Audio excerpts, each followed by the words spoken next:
All right. This video is about Sept. I'm gonna spell it. Is Sept.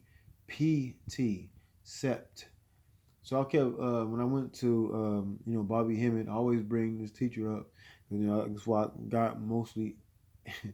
This is why I'm pretty much in it, everything that I'm in. When I had the extension. So I was into something else at one point, and then I got into what he was teaching about, and it was a whole new world of if anything. So I just wanted to make that clear, and this is, you know, I wouldn't have. Well, I'm here at this moment, so I'm gonna go ahead and get to it right now. So I just want to tell you, what I'm saying, you always cite my references where I get any type of information from. Okay, so the title is Sept of September. Okay, so so when I kept seeing that when I was going through the chapter the Dragon's Tooth, I kept seeing Sept like a different deities. If it's different deities, I always write them down and I'll put them on my libation list and I'll use them for myself. So this is, of course, this is the cover of the book. This is one of the older books that came out. This is actually a soft paperback book, actually. But I wanted to. I ended up getting my hands on it a few years back, and I'm glad I remembered I had it, and I started studying it. But yeah, let me get into what I was talking about. Sept. I kept saying Sept. That sounds like September, and I'm like, so I went into the glossary or the index in the the index in the back of the book dealing with like if you look up of course if you read books, if you look up a certain name or a certain subject matter or title, you find it in the back of that book, and it'll tell you the page or numerous pages that's dealing with that title or that subject. And I'm like, and because the reason why I say this is because Sirius comes back down closer to Earth in September. It was, I don't remember the exact day. It might have been like the 8th or ninth or something of September. It wasn't the ninth. It was like the 7th or something like that, or the 8th. All right. This is a quick story, so I get right into the information. I saw it early in the month of September. One night after I was having dealings, with a woman that I was speaking to, and she was being, kind of disrespectful, and I don't really I don't really be looking at time like that. So I had looked at my phone at the time, and it said 333 in the AM, not afternoon, but in the morning. When I had looked at my cell phone, I said, "You gotta go. It's 3:33 in the morning, and we just really wasn't seeing eye to eye." So while I was driving, taking her back to where she's supposed to be at, I looked into the sky and finally saw Sirius and Orion's belt, and Draconis. All three of those systems, they make a dragon. But that's not what the title of this video is about. It's about Sept. Okay, Sept, not the deity Set or Seth. Set, not Set, but we talking about Sept. Sept as in September. Okay, so what I did was the other night I had went through the index or glossary in the back of the book and found everywhere where Sept was. And what I'm going to do is, make the information privy to you. Okay. Page 93 is the first one. Wallace Budge says the symbol of Isis in the heavens was the star Sept, which is Sirius, which was greatly beloved because its appearance marked not only the beginning of a new year, but also announced the advance of the inundation of the Nile, which betokened renewed wealth and prosperity of the country. As such, Isis was regarded as the companion of Osiris, whose soul dwelt in the star Sa, i.e., Orion's belt. Oh yeah, before I go any further, this book is written by Robert K.G. Temple. You can find it on online, Amazon, or wherever you like to go to get your books, and they can probably order it for you. It's called The Sirius Mystery. Okay. All right, let's get back. Now, this is Wallace. Well, this is um, Robert Temple's talking on this part. I had begun to suspect that the sister goddess of Isis, who is called Nephthys, represented a possible description of Sirius B. The dark, let me fix this. A possible description of Sirius B, the dark companion star that described a circle around Sirius, for we have just seen that Isis was identified with Sirius quite precisely by the Egyptians, a fact which no Egyptologist would ever dream of disputing. But I must confess that I was not prepared to discover this following passage. On the subject of Anubis, Plutarch reports some interesting beliefs. After referring to the view that Anubis was born of Nephthys, although Isis was his reputed mother, he goes on to say, by Anubis they understand the horizontal circle which divides the invisible part of the world, which they call Nephthys, from the visible, to which they give the name of Isis. And as this circle equally touches upon the confines of both light and darkness, it may be looked upon as common to them both, and from this circumstance arose that resemblance which they imagined between Anubis and the dog, it being observed of this animal that he is equally watchful, as well by day as night. So we're gonna get to the second sept in a little bit, but right here I'm gonna read this paragraph leading into the second sept. Okay, this description would be taken to be one of the Sirius system. It clearly describes Isis, whom we know to have been identified with Sirius as the confines of light and the visible, and her sister Nephthys is described as being the confines of darkness and the invisible. Okay, the darkness. Remember, light comes from darkness. So now we're looking at Typhonian, but he's not really getting into Typhonian really in this book. Okay, he's not really getting into Typhonian in this book.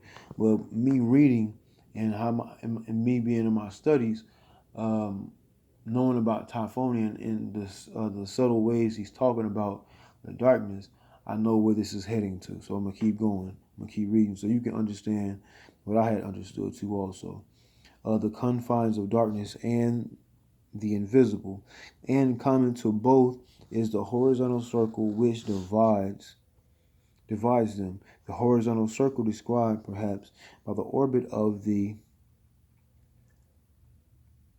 dark companion about the bright star. And here too is an explanation of the symbolism of the dog, which has always been associated with Sirius, which has borne throughout the ages the name of the dog star. So dog, this is my notes. Dog is as in the darkness. Okay, when you always see Anubis, the dog, the deity with the dog's head, is always a black or a dark complexion, symbolistic of the dark sky. Anubis is variously represented as jackal-headed. Remember in the Omen, um, when he's the first Omen, he said he's born of a jackal. So, born of a jackal means what? Born from the darkness, but also as in original, the original people, or original people as in the first people. So let's keep it going. Anubis is variously represented as the jackal-headed and dog-headed in Egyptian art. Wallace Budge adds thus much, however, is certain that in ancient times the Egyptians paid the greatest reverence and honor to the dog. Anubis was also variously represented as the son of Nephthys by Osiris. See, I got information that Set. See, that's what I'm saying. Set. He was venerated in the Typhonian um, culture of Kemet or Egypt. So now they're saying Osiris is Anubis's father. So let's keep going. But I had got some other findings and readings that Set was his father. Osiris, and as being really identical with Osiris himself. A famous tale has him embalm the corpse of Osiris. Osiris was known as Anubis. Osiris was known as Anubis, though at Oxyrhynchus and Sinopolis, a name similar to Anubis, which is really Anpu in Egyptian, and which is also associated with Isis Sothis, which means Sirius, is Anukis, a fellow goddess of Sothis who, along with the goddess Satis, sails in the same celestial boat with Sothis in the Egyptian paintings. There are thus the three goddesses together, possibly a description of Sirius A, Sirius B, and Sirius C, and emphasizing that the Sirius system is really thought to be a three-star system. Just to underline the point, Nayubar specifically states the goddess Satis, who, like her companion Anukis, is hardly to be taken as a separate constellation, but rather as an associate to Sothis. Okay, let's read this passage here. This is where you're going to find Sept, right here. But we're going to read the passage leading into it. The 50 great gods took their seats. The seven gods of destiny set up the 300 in heaven. Enlil raised the bow, his weapon, and laid it before them. The gods, his fathers, saw the net he had made. When they beheld the bow, how skillful its shape, his fathers praised the work he had wrought. Raising it, Anu spoke up in the assembly of the gods. As he kissed the bow, "This is my daughter." He mentioned the names of the bow as follows. Longwood is the first. The second is, its third name is Bowstar. In heaven I have made it shine. He fixed a place which the gods, its brothers. A footnote says of the word its in the last line. its brothers, referring to the bow, as indicated by the feminine possessive prefix in line 94. In Egyptian, the word Sept, which is the name of the star Sirius, also has the meaning a kind of wood, though whether this could be longwood or not is anyone's guess. We continue. After Anu had decreed the fate of the bow and had placed the exalted royal throne before the gods, Anu seated it in the assembly of the gods. The phrase the assembly of the gods invariably refers to the seated assembly of the 50 Anunnaki, which it is clearly stated, we see, that this bow star, the daughter of An, was placed by An on the exalted throne in the midst of the 50 Anunnaki. In Egypt, Isis as Sothis was also pictured as seated on a white royal throne in the heavens. So she too was the daughter of the sky god. Before proceeding, we had better see who the 7 gods of destiny are. They are often referred to as the 7 Anunnaki of the underworld. Remember, you can find Anunnaki in the Necronomicon book by Avon, Avon. That's the publisher. You can find them in that book. They have a lot of the deities in that book. Okay, this we shall see also relates to the serious question, but the use of Anunnaki in this way underscores the total anonymity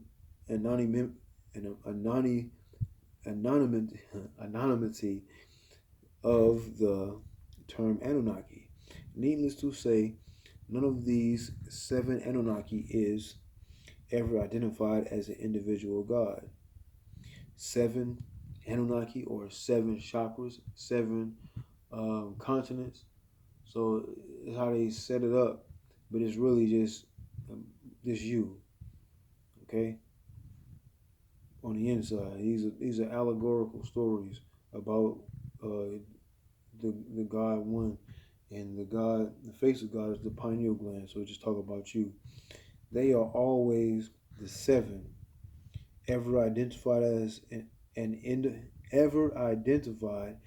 an individual God.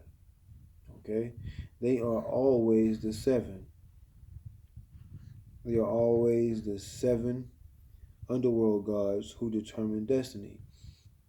The strictly celestial Anunnaki are also known as Igigi.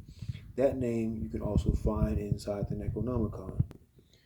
Okay, this is the book I was telling you about, the Necronomicon. And, this is brought through Sumeria, or as they would say, like in the Iraq or Afghanistan area, which is highly melanated people in that area too. So I'm going to show you Ikigi too also, that I had just read, that was dealing with Egypt. So these are family members. We had our family was spread out all over the world, not just in one place. But as you can see right here, see my finger? It says the Igigi. Let me read a little bit of it and get back to the other book I was reading, so you can see. Okay, in the Watcher sometimes appears as a great and noble spirit holding aloft the sword of flames, and even the elder gods are awed thereby. And sometimes the Watcher appears as a man in a long robe, shaven, with eyes that never lose their stare. And the Lord of the Watchers dwells. It is said among the waste of the Igigi, and only watches and never raises the sword or fights the enemy, save when the covenant is invoked by none less than the elder gods in their council, like into the seven glorious Afkalu. As we see, we have seven again, the number seven. Okay, but yeah, you can find this in the Necronomicon. Okay, we picking back up. Wow, I just read ahead just now. It's funny I just said that.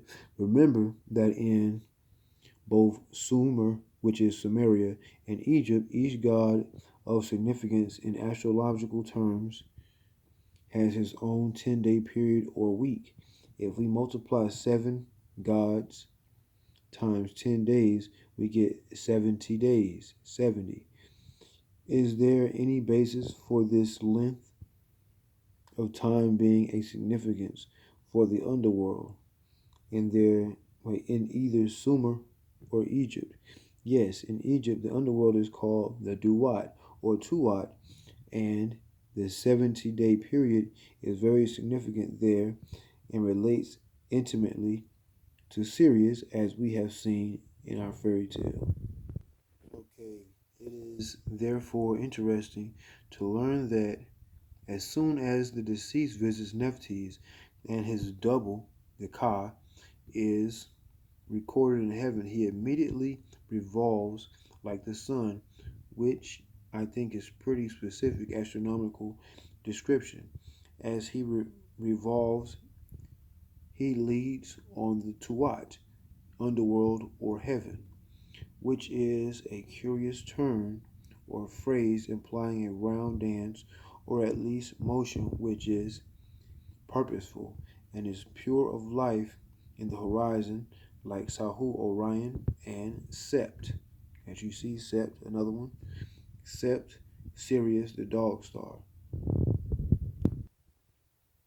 The mention of Orion in Sothis is interesting, for it shows that at one time the Egyptians believed that these stars were the homes of departed souls. And as we can see right here, Arkhe is Necropolis, Necronomicon, the dead names. Necronomicon is the dead names of the black arts of the black arts of the dead names. And Arkhet is the other world, which we have just this moment learned was located by the early Egyptians at the star Sirius.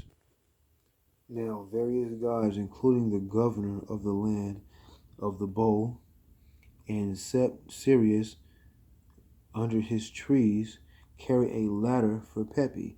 Now, the ladder is like Jacob's ladder. Pepi is, let's see, it is the pharaoh, a deceased pharaoh, as you can see right here. Deceased pharaoh.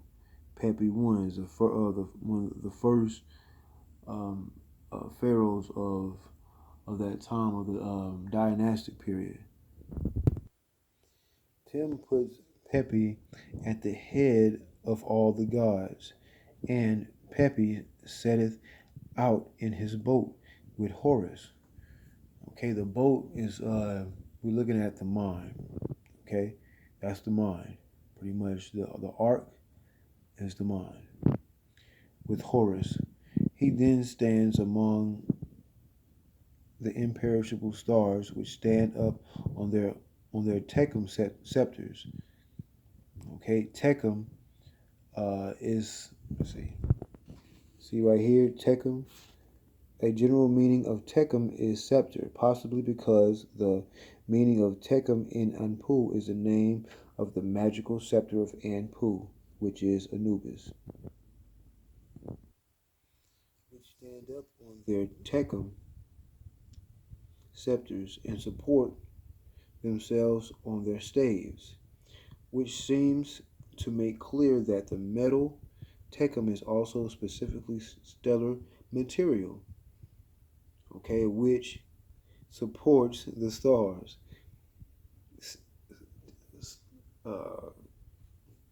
Stellar material is what the darkness.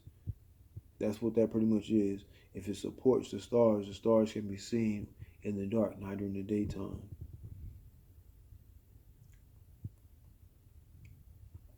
The Greeks had a tradition of the strongest metal.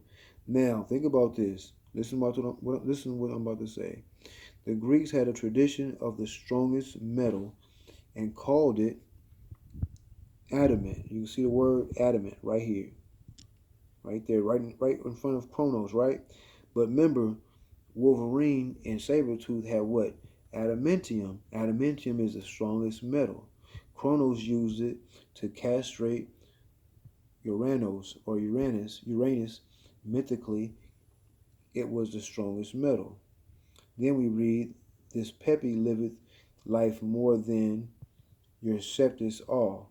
The word all means dog, jackal, and I suspect a connection with Dog Star and Anubis, who is jackal dog. And there is Techum, the mysterious, potent stellar metal, which is said to be the power of Anubis, whom we have earlier identified as the personification of the orbit of Sirius B. That's the new reality. Okay, and Techum is quite similar to the word we dealt with earlier. Tekins means weight, and its related forms, tens is heavy, weight, tinsman to be heavy, and the similar word ting, dwarf. If we spoke of anything described only by a series of these apparently related words, namely tekins, tens, ting, tekam, tekum, the meaning would be quite literally allowing for the absence of proper grammar, the weight of heavy dwarf star metal. So I have in one of my prior videos before this one, 2 videos before this one, I was talking about melanin and having a soul. And you can, when you have a soul in Spanish is sun, S-O-L, but you can't have a soul without being having a sun. But a star is just a smaller version of a sun. Concerning this star metal, it is as well to take notice that in Isis and Osiris 376 BC, Plutarch says that the Egyptians, moreover, they call the lodestone of the bone of Horus and the iron of the bone of Typhon. Typhon is Typhonian, which is before all it is before Ra. Amun Ra is the hidden god, so Typhon is first. As Manetho records, Manetho fragment 77 recall the bones of earth, and ancient means first, the oldest. Traditions are stones, the pineal gland, the philosopher's stone. It is interesting that a heavy metal is the bone of Typhon, which we have early determined as a description of Sirius B, the new reality, and magnetized iron or lodestone is the bone of Horus, the son of Isis and Osiris. This is exactly the sort of tradition one would expect. Okay, we must recall that Anubis is our form of writing the actual Egyptian word and ANP, ant, or anpu. The verb amp means to wrap around. Obviously connected with Anubis' role as sacred embalmer, it is significant that Amp Heni is a jackal-headed god who guarded the river of fire, a form of Anubis. The river of fire is what? The blood, okay? And the fire is Kundalini, like as in Prometheus. We have already postulated that the river of fire may be a way of describing the orbit of the star Sirius B. So it is quite interesting to see that Anubis, whom we have already identified as representing the orbit, is specifically said to be the guardian of the same river of fire, and wrap around could have an orbital meaning as well as obvious meaning of swathe. To wrap around means the darkness wrapping around the star Sirius. And we have Techum from the hilltop. But I look at right here further down, Tepi to F, he who is on his hill, like the show King of the Hill. That's where they just use mythology and put it in these movies, TV shows, and all types of entertainment. The word Tepra means the base of a triangle, and the words Septu and Sepsh both mean triangle. Septit is Sirius, and the triangle is its hieroglyph. Okay, so I want to so yes, it's a plethora of things talking about the star Sirius. And when you have Sirius Radio, you see the dog on the logo next to it. So these are some things I want to bring, but it's a lot more. I was reading a whole bunch that night, and again rereading some things. But also want to show you that go find this book, the Sirius Mystery, and it'll show you how some things are really just right around your front door and just making sense of things. But also it says the old man with the sickle or scythe walking away, and a baby representing the new year. So the sickle or sickle cell, the blood is in the blood. So how they was talking about the river of fire, because the melanin encases, which is the darkness, encases the star Sirius, and we are in the ark. All right, it's more to go check out. So just wanted to bring up Sept, Sept, as in September, and that's when I got to see the star Sirius come back the closest to Earth. All right, peace. Nigga.